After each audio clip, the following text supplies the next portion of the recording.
We fear what we don't know. The fear of the unknown is one of the biggest fears in all of humankind and in all of society. Humans, we're creatures of habit. We like a routine. We like to go to the gym at a certain day and a certain time, and we like to know what's next.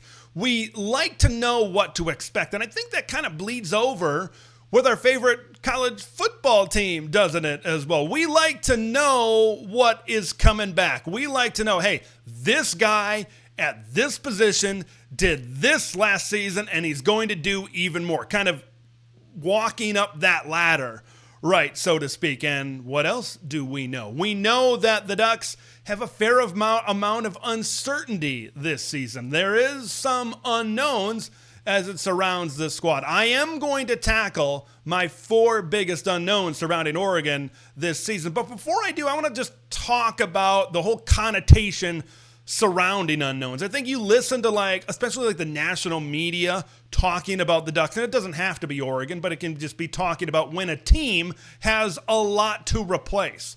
When they say an unknown, that kind of it has a little bit of a negative connotation to it. Hey, Oregon has had back-to-back Heisman finalists. Well, I'm not sure if they can do that again. That's an unknown. And then you kind of go on to other position groups, and that's just, I think, kind of how it's presented. But I want to present my unknowns a little bit differently. You know me, I'm a positive guy.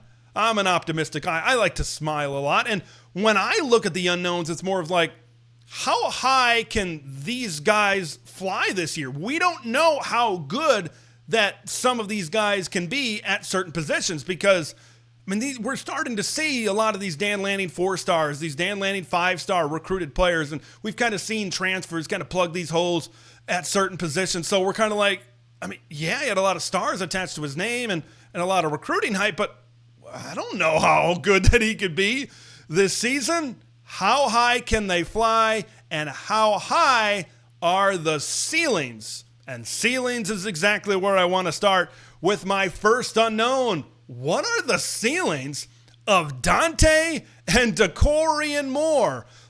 Here's the thing about both of these guys. Oregon has been fantastic. They've brought in a lot of good players. They've developed a lot of good players over the last 20, 25 years. We know this era that Oregon has certainly operated in. But when you look at the quarterback position, when you look at the wide receiver position, these are as good of players that the Ducks have had coming out of high school. So it's a little bit of uncharted waters as be like, yeah, I'm excited that they're here.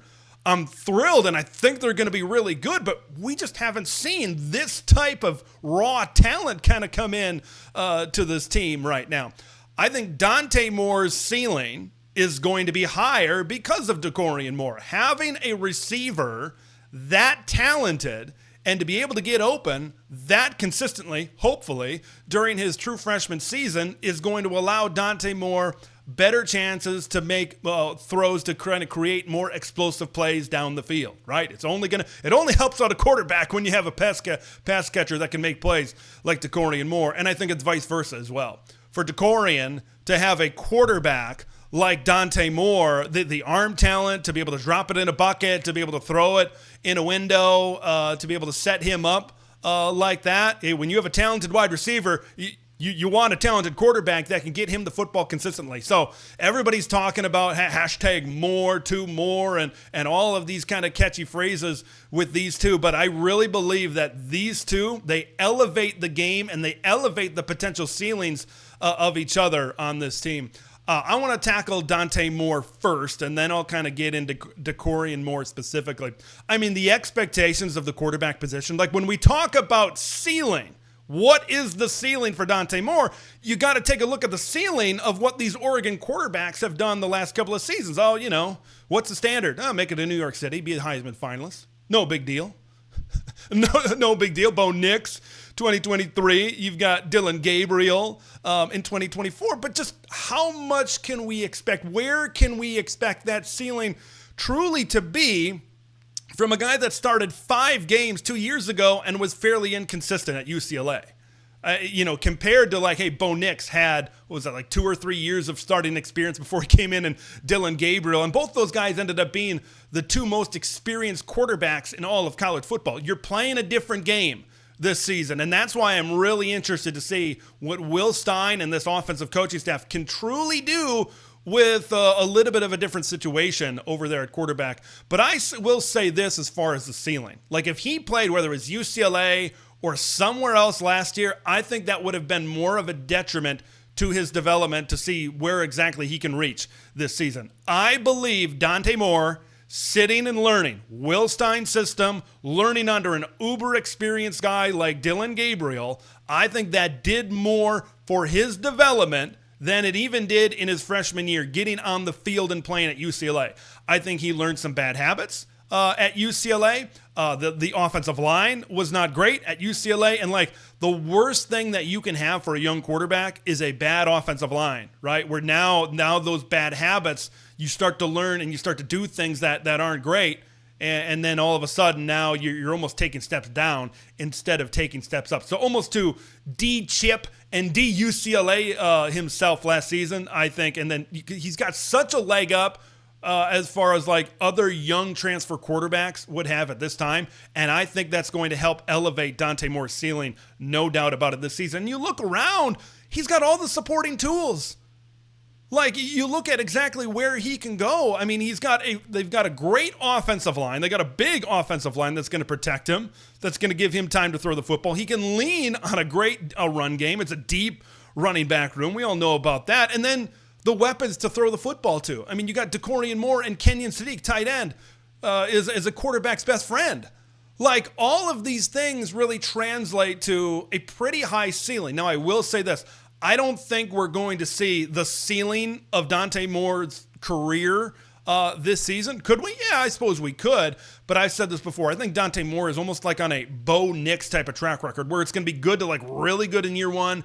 And then that's where then the next year is really where you see that Heisman type of level that I believe that Dante Moore can certainly get to. Let's talk about Dakorien Moore. Now, I kind of preface this by saying like these are as talented of guys as they've gotten out of high school. And I tweeted this sometime before. I'm like, I can't wait to see number one in your hearts and number one in the program get on the field because I just don't know how good that he can be. Last season showed us what the ceiling of a true freshman wide receiver can truly be. Ryan Williams at Alabama, Jeremiah Smith at Ohio State. Now, I do believe Jeremiah Smith is an absolute freakazoid, generational type of wide receiver out there, but it really showed us that if you put the right receiver in the right system and, with the right quarterback as well, exactly the heights and exactly the ceiling that guy can truly achieve as well. And here's the thing, folks.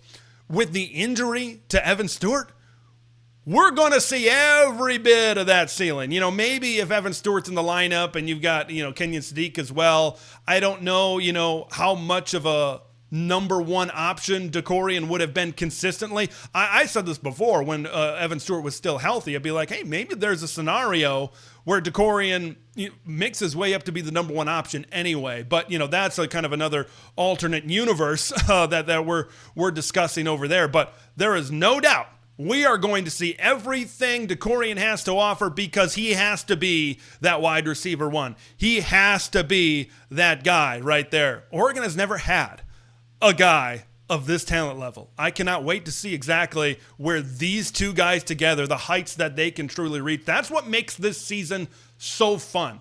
I'm sitting here on the first day of August. We're less than a month out before this thing is going. And it's not the fear of the unknown. I think it's the excitement of the unknown, of something that the Oregon fan base has never seen before. This type of talent level, just how high can the flock fly this year? Here, let's get to my second one. I talk about Dakorien Moore, but we got to talk about the guys that are also in that wide receiver room as an unknown because that's where we get to the wide receiver depth. Right now. I mean, there's so many names that can be thrown out there. I mean, you could have like 6 guys that could be the wide receiver too. During spring ball, it was originally thought that, okay, it's going to be the battle for wide receiver 3 is going to be the big battle. Now it's wide receiver 2 and 3. Plenty of opportunities as well. But, within this unknown, once again, is another exciting part, another exciting thing to be able to think about. Ross Douglas, the new wide receivers coach. Look what he did last year at Syracuse. And he said as much during spring ball, during his one press conference. He said there were some guys that were kind of cast away. There were some guys that haven't really reached their potential yet. And in his 1 year over there at Syracuse, all of these guys put up career numbers. And the ball was certainly spread around a lot more. So there's an excitement that Ross Douglas can do that type of same thing certainly over at Oregon. And I think another exciting part with this is just how much unproven guys that there are that are like at a high talent level that have like, say, 4 stars attached to their name coming out of high school. And like the saying goes, the odds are forever in your favor. And I think the odds are in the favor for the Ducks on offense at wide receiver because, like I said, you got 6 guys sitting out there, and they're all really talented receivers. What are the chances that all like 6 of these guys strike out? Not very good. There's a pretty good chance that like 1 or 2 of these guys is at the very least going to be pretty good. And here's another thing. When you talk about wide receiver depth and you kind of view this as a question and an unknown, I don't know exactly how high. We talk about ceilings with Dakorien Moore and Dante Moore. I don't know exactly where you need the ceiling to be because you got Kenyon Sadiq, because you got Dakorien Moore, because you got the run game. You just need guys that can produce enough to be able to kind of provide some different options. And then like when you look at Dakorien and Kenyon, like beginning of the year, everybody's going to be focused on 1. Everybody's going to be focused on 18. I think there's going to be a ton of one-on-one opportunities for these guys to certainly prove themselves, but it's more of an unknown of like who's going to step up and less of an unknown saying like, is anybody going to step up? There are going to be guys I think that are going to rise to the occasion. I think it's just a matter of who within this wide receiver room. Let's go to the guys that they are going to be lined up against here during games and within fall camp as it's going on right now. And an unknown is the secondary. I've said this many times here throughout the offseason. It's a complete line change. 5 guys in and 5 guys out. Now, there is one part of the secondary that is known, and that is Dylan Thieneman. And I think we got a really good idea what he's done at Purdue, the type of talent that he is going to be a fantastic player in that. But the youth, I think, is certainly an unknown. You got 2 projected starters. Kingston Lopa at safety, Ife Abadegwu over there at corner. They both redshirted last season in their freshman year. Like, these are guys that have, they've never started a game. They haven't played a ton of college football. Look, I love both of those guys. I think they're both going to have great careers at Oregon. I think they're both be really talented. But they're going to, just by the sake that they haven't played that much football, I think that there are going to be some growing pains, specifically with both of those guys and some of these younger guys within this room. But I think the biggest unknown when you talk about the secondary has to be how good are they going to be later in the season? How much are these guys going to develop throughout the season? If they have issues in assignments, in whatever it is during the first handful of games, is that going to continue when you get into the playoff? When you got to be good, when you play maybe Ohio State again, when you play a Texas, when you play a team that can throw the football around the yard, are the issues that existed early in the season going to still be there in the end? Or is this a team that is this a group that is going to grow over time and get better? That's, I think, the goal. And that is also the unknown of exactly how they're going to be playing late in the season.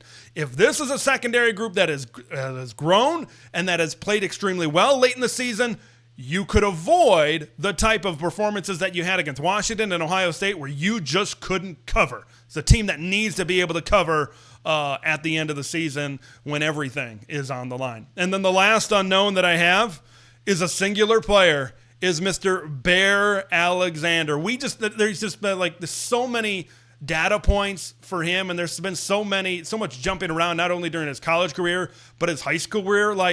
Can he stick? Is this the opportunity that finally gets him to realize that all-conference type of potential, that 5-star potential, that all-American type of potential as well? But here's the thing about the unknown that is Bear Alexander. It's an unknown exactly how good he's going to be. And, when you kind of look at some of these other defensive linemen interior defensive linemen outside of Amari Washington, those guys are much less experienced. You'd like to have the guy that's a little bit more experienced, the only transfer you got in this group, to step up and be that starter. But here's the thing. If Bear doesn't work out, there's dudes You got Aiden Breland in there. You got Tion Gray in there. You got Terrence Green in there. And I think that's the thing that, people talk about maybe lack of motivation or lack of effort on the part of Bear Alexander. I think the thing that is either going to be sink or swim for him is when you got these guys pushing you every single day during fall camp, are you going to rise to the occasion or are you going to fold in that situation? I think that's really the biggest unknown as it stands for Bear Alexander. These are questions, no doubt. These are unknowns, no doubt. But I think a lot of these have a positive spin on them. And I think these unknowns, if they are answered in a positive way, could have maybe Oregon flying to different heights this season.